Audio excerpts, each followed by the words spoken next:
A shocking disappearance.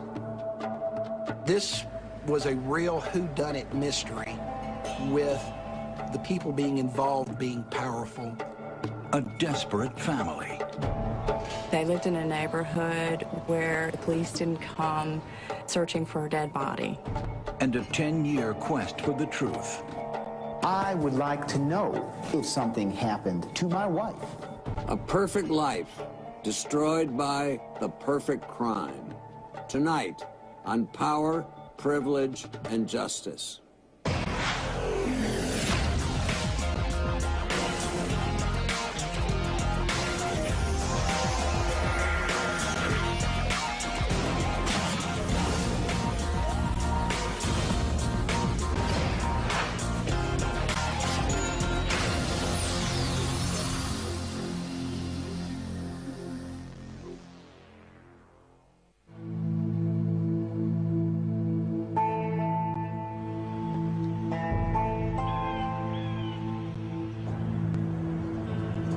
On a warm day in late August 1996, a Nashville attorney named Perry March walks into the police department to report his wife missing. With his father-in-law and brother-in-law at his side, Perry tells police that 33-year-old Janet hasn't been seen or heard from in over 2 weeks. Perry March said she just left. She just got angry and she just left. He told the police that his wife had gotten upset with him because he didn't do enough work around the house. At this particular night, they had an argument that Janet determined she was just going to leave and that she would be back in 12 days. She drove off in the Volvo with her luggage. Janet didn't tell her husband where she was going. He says all she left behind was a long to-do list, which he had signed at the bottom. The list is marked Perry's turn for Janet's 12-day vacation. Some of the things on the list do children's laundry, go through bill drawer and pay bills. Everyday type things, but it was as if she was having to remind him to do these things. The night she left, Perry had told Janet's parents, Carolyn and Larry Levine, about her departure, and they anxiously awaited her return.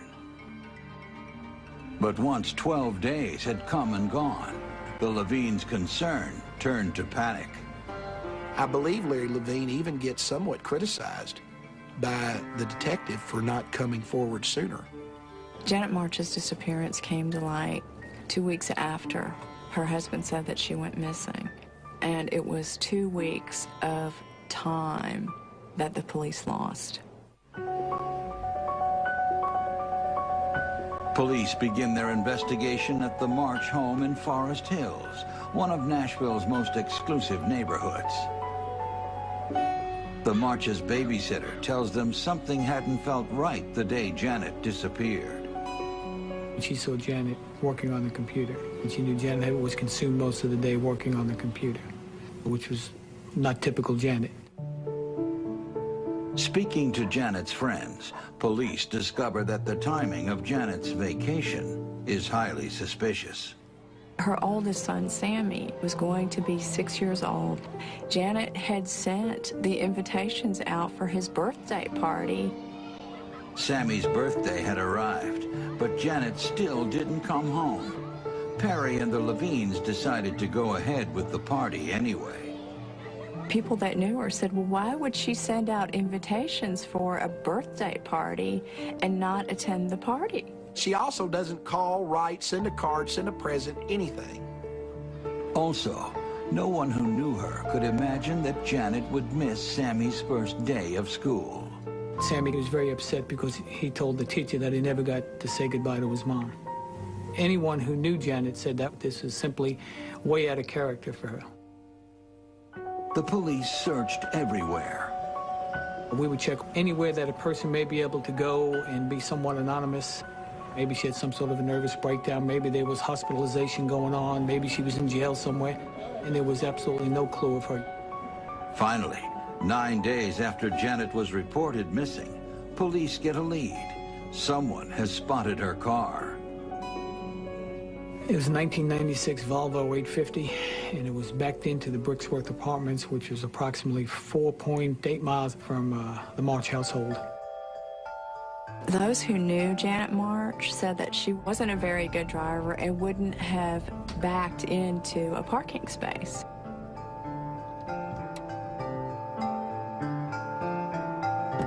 Inside the vehicle, we find personal items, clothing, toiletries, identification, driver's license, passports, and things that a person wouldn't leave in their car under normal circumstances. Her shoes were up under the brake pedal. Her pocketbook was upside down in the driver's side door pocket. Very unusual. Looked to us like it was a stage scene more than anything else. Investigators are now convinced that whatever happened to Janet March, there was foul play involved.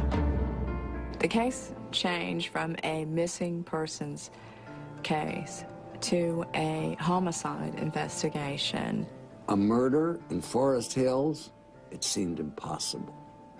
But then again, suburban moms don't usually abandon their kids, hop in their Volvos, and drive off into the sunset. There were secrets lurking on Blackberry Road, and the cops were determined to find them. Investigators quickly get a warrant to search the March's 5-acre estate for clues. We brought in police recruits from the training academy because what we needed at that time was just the manpower, looking for anything that could be considered evidence, just a clue. Aviation was brought in to do aerial reconnaissance to see if there was anything we could see from the air.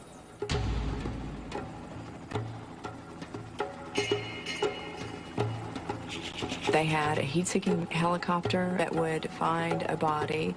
It was an extensive search. Inside the house, investigators are eager to find out what Janet was doing on the computer the day of her disappearance.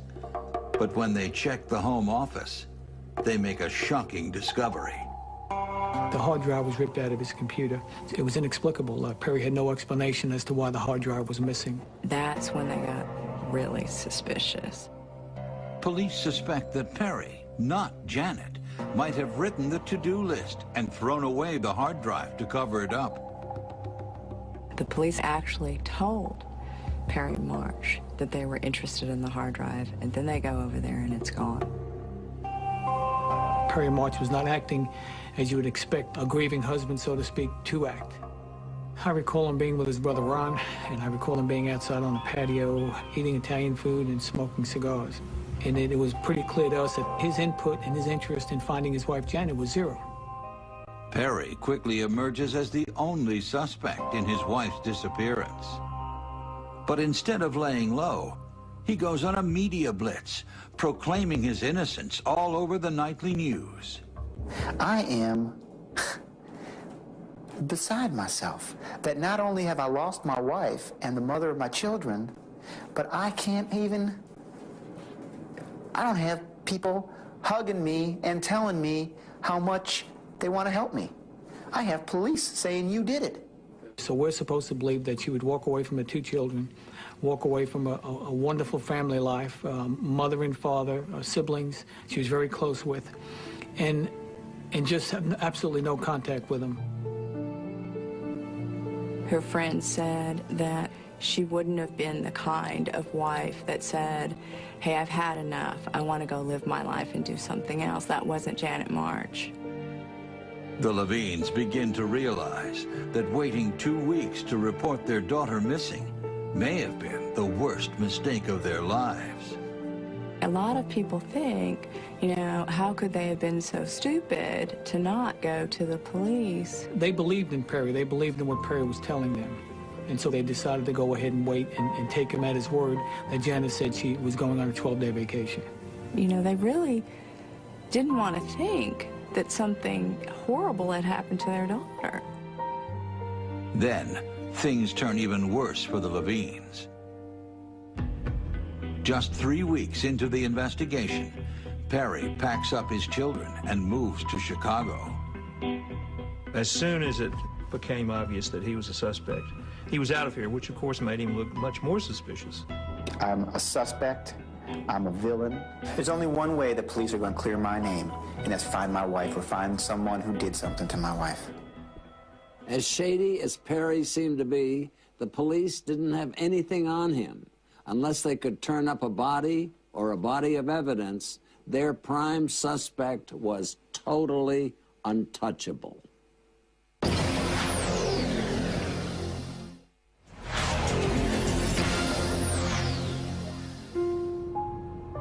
In the fall of 1996, Nashville, Tennessee is embroiled in a puzzling mystery. Janet March vanished more than 2 months ago. Police say her husband, Perry March, remains the prime suspect. From the day that she was reported missing, this town has been consumed with the disappearance of Janet March. There were so many theories about what happened to Janet March, whether anything had happened to Janet March. There were Janet March sightings. Somebody had seen Janet at a truck stop out in Smyrna, you know, and which was just absurd. I mean, if Janet were alive, she was not hanging out at the truck stop in Smyrna. Suddenly, there were more sightings of Janet March than there were of Elvis. The young mother's tragic disappearance had officially turned into tabloid tripe. Quite a departure from the fairy tale romance that started the whole thing off.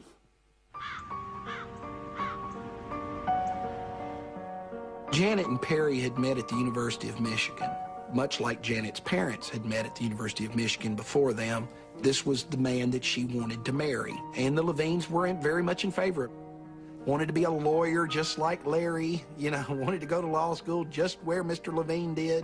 This was the quote-unquote nice Jewish boy who had a bright future.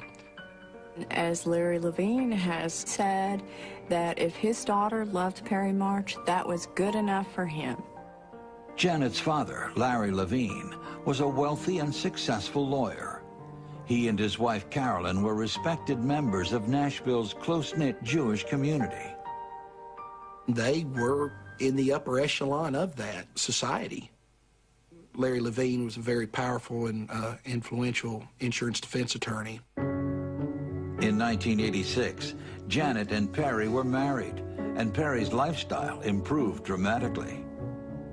The March family didn't have the money of the Levine family, nowhere near. So clearly, economically, was it a step up? Sure. Perry went to them for everything. I mean, everything was paid for by the Levines. Carolyn and Lawrence Levine funded his education at Vanderbilt University Law School. They paid for his books, his living expenses. The Levines really helped him have the lifestyle that he had here in Nashville. I think they loved him and treated him as a son, basically. By 1992, Perry and Janet had 2 young children, a boy, Sammy, and a girl named Sephora. Well, they seemed to have it all. They were well accepted in the community and just seemed to be like the perfect life. Perry became a successful attorney, and Janet's career as an artist and illustrator was blooming. In 1995, the young family moved into a sprawling 5,000-square-foot mansion in one of Nashville's most expensive neighborhoods. They lived in Janet's dream home, and she worked on every last detail to make sure that this house was absolutely beautiful. But 9 years into their marriage, just a few months before Janet disappeared, the picture was not as rosy. The two were fighting. They were fighting so much. They were fighting in front of her parents, and it had concerned them. Everyone around him, close to him and Janet, knew the marriage was in serious trouble. Police discovered that when it came to Perry's career, he had covered up a chilling secret. Perry had worked at one of Nashville's largest and most prestigious law firms, Bassberry and Sims, and he was forced out of that firm. A female paralegal at the company had received 3 mysterious letters. She had no idea who was sending the letters. and these letters were sexually very explicit. After an internal investigation at the firm, they discovered that it was Perry March who was sending this woman the letters. He agreed to pay her some money to avoid a lawsuit. It was about $25,000. And then he left that firm and went to work for the Levines. Larry Levine never knew the real reason why Perry left his previous firm. But apparently, Janet had discovered her husband's dirty secret. They were gathering up her belongings, and someone at the house found a manila envelope, and it had Janet March's name on it, and it had copies of the letters that were sent to the paralegal years earlier, along with a condom wrapper. The police believe that Janet March discovered what happened with Perry March at Bass, Berry and Sims the day before she disappeared. I believe that she threatened him with divorce, and, you know, when she looked at Perry and said, "I'm going to divorce you," it was a lot more than "I'm just going to leave you." Perry was faced with the prospect of losing a standard of living that without her he had never known, and maybe without her he could never even possibly achieve. And he was desperate. Investigators are confident they now have Perry's motive. The police believe that the discovery of what really happened at the law firm sparked a violent argument that ended in her death. In November, 2 months after she disappeared, Janet's family decides to accept the unthinkable and holds a memorial service for her. I think the amount of people here today reflects how much she'll be missed. It's hard for me to imagine that he would have anything to do with it, but I guess there are some unanswered questions. Perry refuses to attend Janet's memorial, claiming it's too soon to give up on her return. There is no evidence that anything has happened to Janet, except that she is not here. I would like to be the first person to know if something has happened to my wife. It was one thing for Perry to steer clear of the service, but to keep Sammy and Zipporah from attending their mother's memorial was just disgraceful. The war between the Levines and their son-in-law was on.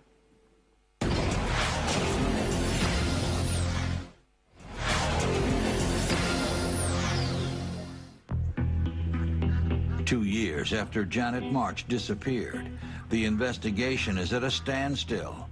But the battle between her husband and her parents is just heating up. Well, the husband of a missing Forest Hills woman was in court this morning trying to gain access to some of her money. Perry actually was the first one who went into court over the money. Perry claims he needs money from Janet's estate for child support, but the Levines want to take care of their grandchildren themselves and launch a series of lawsuits. There were custody battles and visitation battles, lawsuits flung back and forth. I would hate to think what Mr. Levine's legal fees were, just civilly. Every few weeks, something would be happening about the money or the children, in addition to, where's Janet? If the Levines were upset that Perry had brought their grandchildren to Chicago, his next move would leave them devastated. Right in the middle of all their legal wrangling, Perry packed up the kids and headed for the border. Perry wound up going to live in Mexico in a little town called Ajijic, which is a resort town near Guadalajara, and his father lived there. Perry's father, Arthur March, a tough ex-Army lieutenant colonel and retired pharmacist, had already been enjoying his life in Mexico for several years. He's a ex-military type. He claims to have been in the Green Beret, Special Forces, that type of thing. He fancies himself an expert in many, many things. He's got a lot of blustery, big talk, but when it comes right down to it, he's just kind of a lovable old curmudgeon. Over the next few years, Perry continues to give interviews to the Nashville media. Hopefully one day we discover what happened to Janet, and all of this will be an interesting story in my life. Though Perry maintains Janet is alive, he has no trouble moving on. He remarries down there, and he marries a woman named Carmen, who is really good looking. She had 3 children. Together they had a child. He continued to do some sort of practice down there. He claimed to be an attorney. Perry believes his troubles are fading into the past. But over 2,000 miles away, the Levines press on with their custody litigation. They didn't want the man that they thought killed their daughter to be raising her beloved children. A year later, in May 2000, a judge grants the Levines temporary custody. Just days later, they take action. Carolyn and Larry Levine went to Mexico to take custody of the children. The arrival of the grandparents was unexpected. The children had gone to school that day, expecting it to be a regular school day. Mr. and Mrs. Levine, accompanied by, as I understand it, it was armed individuals, removed the children from the school, and later that evening flew them to Mexico City and from there to Nashville. Enraged, Perry fights back. Carolyn and Larry Levine were accused by Arthur and Perry March of kidnapping the children. It became an unbelievable hate match between the 2 families. The federal district judge in Nashville ruled that there was no justification for keeping the children outside their habitual residence of Mexico, and ordered the return of the children to Perry March. Having lost the final round of the custody battle, the Levines raised the stakes. Lawrence and Carolyn Levine sued Perry March for the wrongful death of their daughter. I believe her husband murdered her. Perry refused to come back to Nashville. Perry is tried in absentia in civil court and found responsible for Janet's death. The jury rendered a $113.5 million judgment against him, which was one of the highest verdicts in the state at the time. But in a huge victory for Perry, his Nashville lawyers get the judgment overturned on a technicality. Emboldened by his legal victories, Perry resumes his campaign to clear his name. In the summer of 2004, Perry sent a photograph he saw in a magazine to the Nashville DA. He claimed this photo showed Janet in an Athens bar with some friends during the Olympic Games. Not a single person who knew Janet believed it could be her. Talk about fanning the flames. This guy was unbelievable.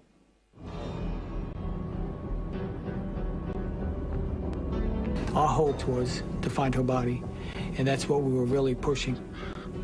But the leads began to slow down. 8 long years of intensive investigation have turned up little evidence. The evidence was what it was. It was possible that the evidence may not get any better. We tried as hard as we could to find her body. We couldn't do it. The DA decides to roll the dice and indict Perry March for murder. The district attorney and I sat down and determined now was the time to do it. Down in Mexico, Perry March has no idea that the noose is tightening. The Nashville DA's office secretly arranges for Perry's extradition. Once he was expelled by the Mexican authorities, we took custody. Chaperoned by detectives, Perry boards a plane for Nashville. He had a meal, he took a nap, read a magazine, and then began to ask about the evidence. How do we know Janet's dead? Did we find her body? Then as time went on, he began to ask, what about if I plead guilty? You tell the DA, Tom Thurman, I want to plead guilty. You tell him that I don't want to do more than 7 years in prison because my wife won't wait for me in Mexico. So, you know, he was making statements that weren't consistent with that of an innocent person. But the prosecution still faces an uphill battle. And you do understand the charges on the indictment, is that correct? Fairly well. They didn't have a crime scene that they could link Perry to.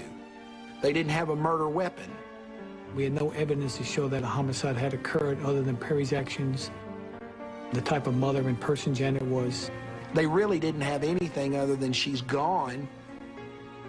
We don't think she's coming back, and we think he's responsible. Thank you, ma'am.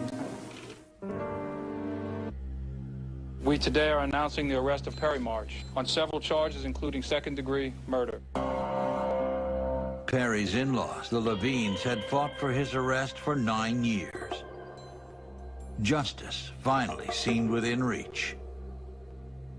Unable to pay his $3 million bail bond, Perry is sent to Nashville City Jail to await trial. Perry's got 2 jobs to do in custody. That is sit there and keep his mouth shut. But he can't do that. It seemed Perry March was in love with the sound of his own voice. For almost a decade, he'd been telling his worn-out tale to any media outlet with a working microphone. But now, in jail, his big mouth was about to get him into even bigger trouble. In the jail, Perry March met up with an inmate from East Nashville who's been in trouble since he was a kid. He had a long criminal history, and the two of them became friends. His name is Russell Nathaniel Ferris, so we know him as Nate. One day, Ferris sends a message to the DA that he urgently needs to talk. And the inmate tells us that Perry March is in the cell next to me, and he's wanting me to kill the Levines. We were just kind of shocked and amazed when he told us. To believe that Perry would actually go and try to recruit someone to kill the Levines was incredible to us. Obviously, we didn't just take his word for it. We said, look, you got to prove it to us. Will he talk about this still? He says, yeah, he talks about it all the time. He never shuts up. We requested that Nate have a tape recorder with him and record any of these conversations.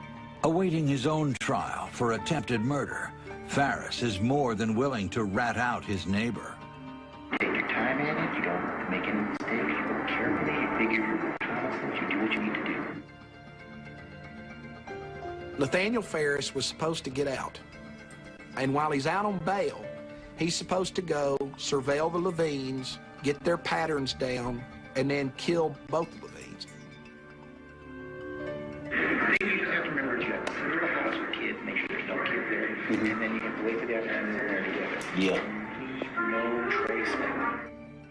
Perry told him that if the Levines are gone and they don't testify at the murder trial, my chances of acquittal go from 50% up to 90%.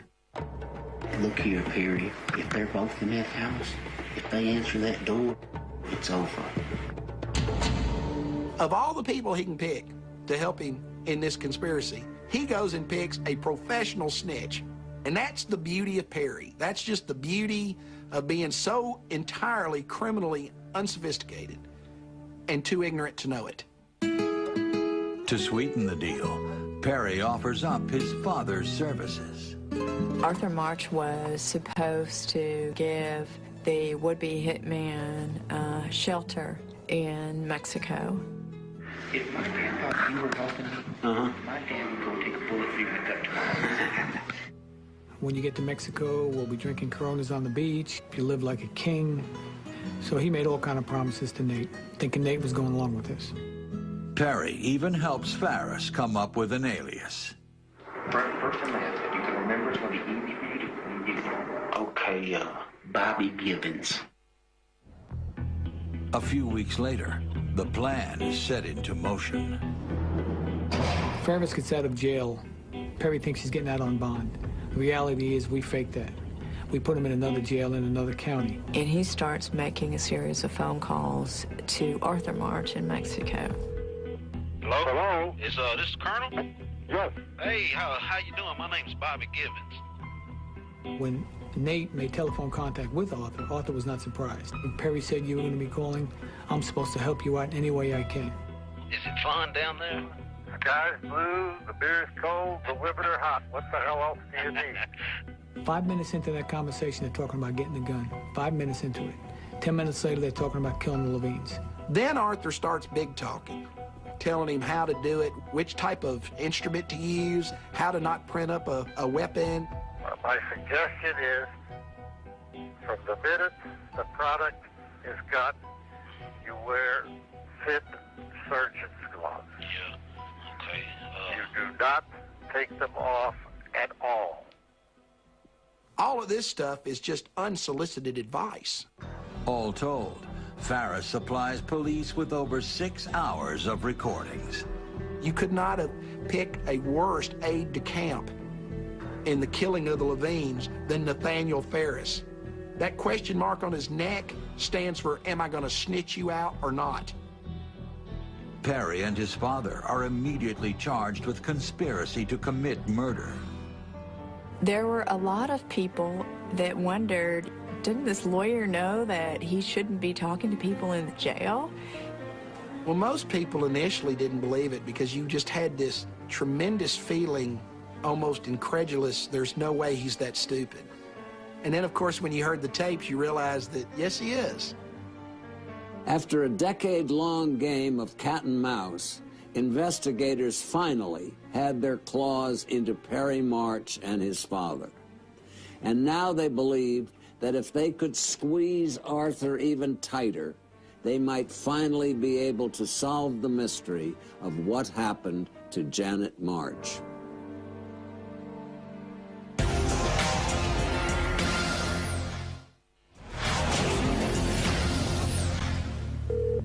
Colonel. Yeah. Hey, this is Bobby. Look here. Everything's done. Working with police, informant Nate Farris calls Arthur March in Mexico and pretends that he's killed the Levines. Yeah, but you finished the job up there? Yeah, that's done. Everything's done. I'm in Houston right now, and I will be in Guadalajara at about 2:30. So Arthur drives to the airport in Guadalajara. And the FBI's followed him from his home to the airport. And an FBI agent walks up to him and says, "Are you Arthur March?" And he says, "Yes." Initially, he denies his reasons for being there, and then he subsequently admits that he's there to pick up a guy named Bobby Givens. FBI agents arrest Arthur and take him back to Nashville. As soon as Arthur March gets taken into custody, the case starts unraveling very quickly. Because at this point, police and prosecutors believe that Arthur March had played some type of a role in the disappearance of Janet March. Once prosecutors play the Farris tapes for Arthur, he knows he's in hot water. Facing 7 to 10 years in prison, he's offered a deal. He agrees to plead guilty and do 18 months, but the stipulation is he's got to be cooperative with us in terms of the homicide investigation. State your name for the record, please, sir. Arthur Wayne March. And how old are you? 78. Apparently, Arthur March was as sterling a character as his son. To save his own skin, he turned on Perry and started talking. What he was about to reveal would really cook his son's goose. Did your son ask you to do something for him, to assist him in a matter? Yes, they did. Help dispose of Janet's body. According to Arthur, Perry and Janet had an argument that escalated into a fight, which resulted in her dead. He never mentioned that he killed her. Never. He used the term accident. And maybe Arthur believed him, maybe he didn't, but Arthur fancies himself as the fixer. He's one who could fix situations like this. Arthur loved his son, but he didn't think him entirely capable. Arthur was the kind of guy to say, you know, Perry, you can't do anything right. I mean, you hid the body where? Arthur tells police that Perry hid Janet's body in a wooded area near their house. But the land was about to be developed, so Perry asked his father to help him move the remains. Perry describes for Arthur where the body will be, tells him how many paces it is off the road, drives him to the spot. Did you follow his instructions? Yes. Were you able to find? Yes, with no problem. If you believe Arthur March, it is the first hard evidence in the whole case. They don't have a body, but he gives them the next best thing. He says, I saw the body. Perry and he opened the trunk. Perry grabbed one end and I grabbed the other, and we lifted it into the trunk. Arthur tells the police that he and his son took Janet March's body up to Kentucky. They check into a hotel, and Perry stays in the hotel, and Arthur is supposed to go off and by himself get rid of this body. Perry laid down. He said he was very tired. Gave me the keys to the car. I went back and got in the car, went back out to the highway. So he's looking for a place to bury this body in a stream and can't find a place deep enough when he sees land being cleared. And it was just getting light. And I drove up, pulled over to the side of the road. And there was a big pile of brush. He said it made sense to him to put her body in the brush pile because it looked like the type of brush pile that you would burn. But I cleared away three, you might say like there were holes. And in the first one, I put the clothes that was in there on the top. And then in the next hole, I put Janet. I flipped out the body. Arthur agrees to take detectives to the spot where he disposed of Janet's remains. They search the area extensively, but come up empty. What was your purpose in putting the bag in that brush pile? To have it turned and it would be cremated and there would be no body. Though police don't have any physical evidence to corroborate Arthur's account, they're convinced he's telling the truth. Arthur's story had points of it that were almost so incredible that they had to be true, because who would make this up? And we covered it with Arthur many, many times, and he never deviated, he never changed the story. And I'm going to say this, when it comes to getting rid of bodies, I think Arthur March is probably the world's leading expert. I mean, I don't think anybody can argue that he didn't do a fine job getting rid of the body. Why did you agree to help your son get rid of Janet March's body? It's my son. By this point, Perry probably wished he'd worked alone. But then again, Arthur did such a good job of cleaning up, the prosecution still didn't have a shred of physical evidence to bring into court. On August 9th, 2006, almost 10 years to the day that Janet March vanished, her husband Perry goes on trial for her murder. This case is about murder, about deceit, about an abuse of trust. The dangerous thing about prosecuting a murder without a body is, you know, it's the old argument, and I now present to you Janet March, and see how many people turn around and look. And you look at them and say, well, if you looked, you have reasonable doubt. And I don't know if she's dead. You know what? Neither do that. The prosecution hopes Perry's actions after Janet disappeared and his obvious motive will be enough to sway the jury. He told me that he was afraid Janet was going to divorce him and take his children from him. What was the crime that the discussion was brought up about? For me to murder the Levines. Whose idea was that? It was Perry's idea. The state's star witness, Arthur March, is too ill to attend the trial, but his videotaped confession grips the courtroom. When Arthur admitted that he actually disposed of the body, it was maybe the mystery has been solved. As the evidence against Perry steadily mounts, his behavior surprises the courtroom. He came off as arrogant, patronizing, condescending. I choose not to testify. And that didn't play well.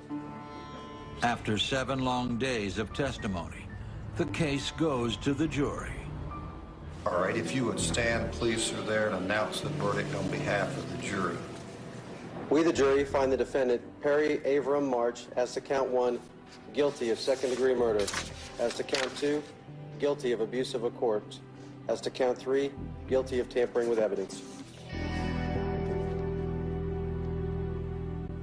I would like to express our profound gratitude to the many people in the Nashville community who gave support to us in our pursuit of justice for our daughter and for our grandchildren.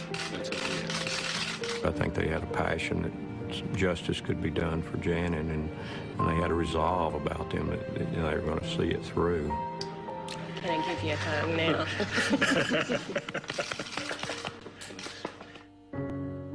Perry March is sentenced to 56 years in state prison. Arthur March's plea deal of 18 months is thrown out by a federal judge who sentences him to 5 years. But just 4 months into his sentence, Arthur dies at the age of 79. In its wake, this case has left victim upon victim upon victim. More than Janet Levine died in August of '96. I think the theme of this whole case was all the tragedies of the people involved, all the lives that were impacted by this action of Perry March. Perry March thought he was smarter than everybody else, and I think in so believing that is what led to his downfall. He had a great chance of beating this if he had just kept his mouth shut. He arrested bitter defeat from the jails of utter victory, and that takes some doing.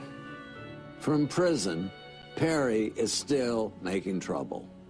Not only has he filed a petition about the size of his jail cell, he's suing to have his children removed from the Levines' care and sent to live with his second wife in Mexico.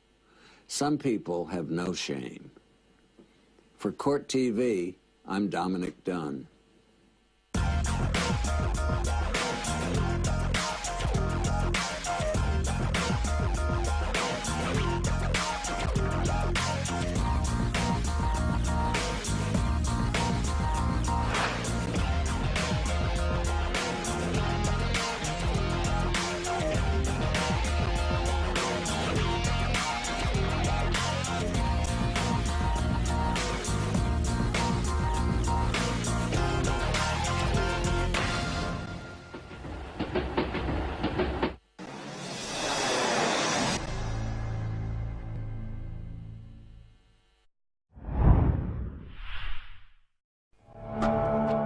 A shocking disappearance. This was a real whodunit mystery, with the people being involved being powerful. A desperate family. They lived in a neighborhood where the police didn't come searching for a dead body. And a 10-year quest for the truth. I would like to know if something happened to my wife. A perfect life destroyed by the perfect crime. Tonight on Power, Privilege, and Justice.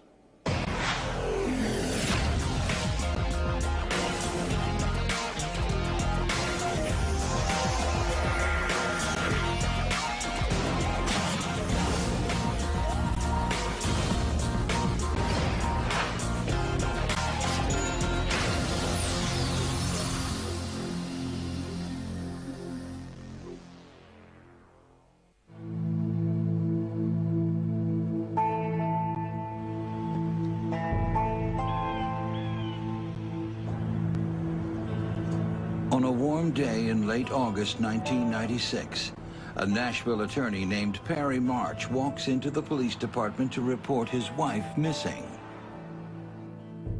With his father-in-law and brother-in-law at his side, Perry tells police that 33-year-old Janet hasn't been seen or heard from in over 2 weeks.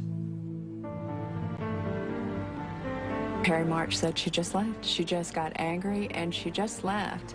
He told the police that his wife had gotten upset with him because he didn't do enough work around the house.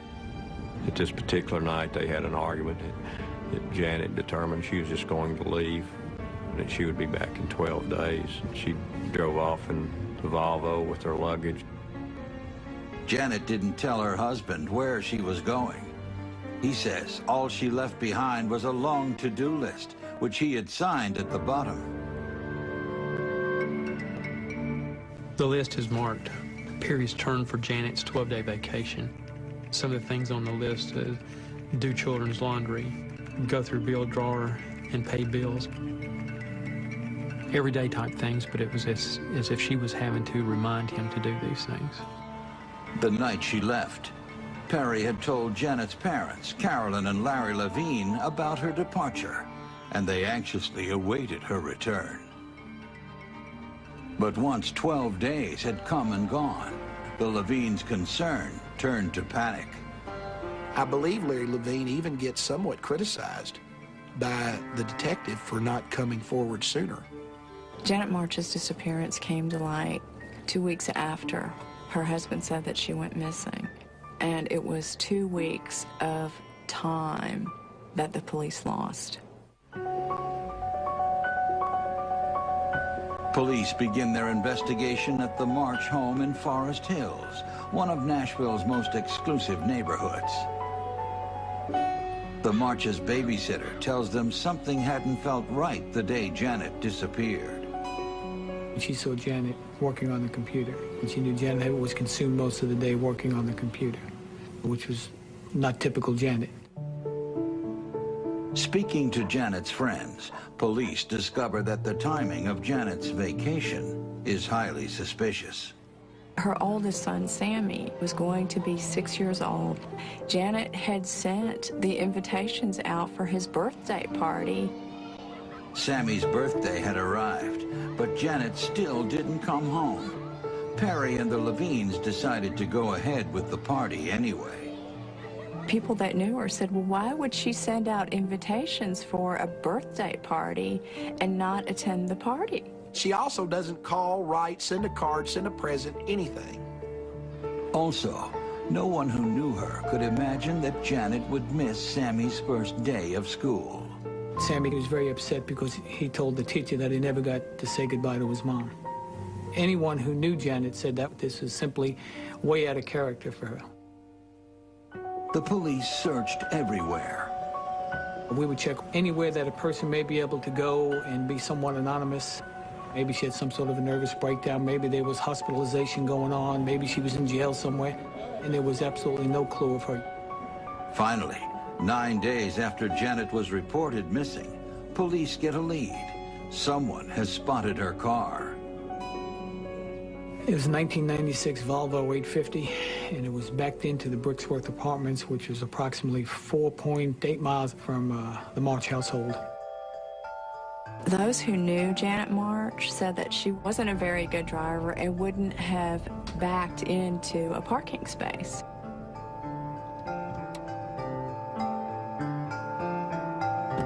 Inside the vehicle, we find personal items, clothing, toiletries, identification, driver's license, passports, and things like that a person wouldn't leave in their car under normal circumstances. Her shoes were up under the brake pedal. Her pocketbook was upside down in the driver's side door pocket. Very unusual. Looked to us like it was a stage scene more than anything else. Investigators are now convinced that whatever happened to Janet March, there was foul play involved. The case changed from a missing persons case to a homicide investigation. A murder in Forest Hills? It seemed impossible. But then again, suburban moms don't usually abandon their kids, hop in their Volvos, and drive off into the sunset. There were secrets lurking on Black